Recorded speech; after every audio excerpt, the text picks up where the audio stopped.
বাপের কইছে আমরা বইয়া বইয়া ভগবান ভগবান কর। হ্যাঁ, বড় যাত্রী বিয়ে যাত্রী আমার বাপে বই বই ভগবান ভগবান ভগবান ভগবান করতে করতে ভগ কর ভগ কর ভগ কর ভগ কর। হ্যাঁ, ওর মানুষে কানাউসা করে চারিদিকে হাসাহাসি করে হাসাহাসি করে।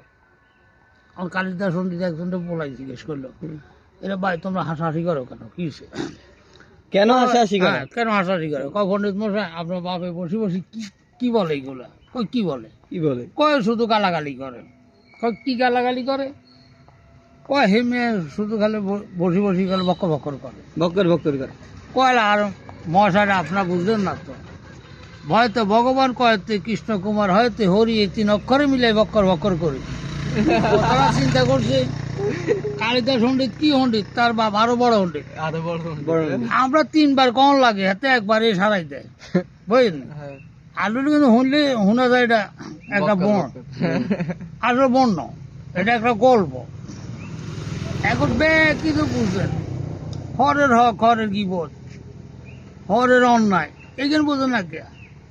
আনাফি মুসলিম আনাফি মুসলিম। আরে বেটা তুই কি মুসলিম, কেন মুসলিম? আগে হরের হকের সম্বন্ধে বুঝ। যেটা হরেরটা বুঝে না এতে নিজেটা কেন বুঝে, নিজেটা আদর আনা বুঝোস, হরেরটা তো 12 আনা বুঝোস না, তাইলে তোর কি কইছে মুসলমানের দাবি করতি? আর কইতার ন ঘরে বিপদ হরি মাইসে মালানারা ধরব কইব আইয়েন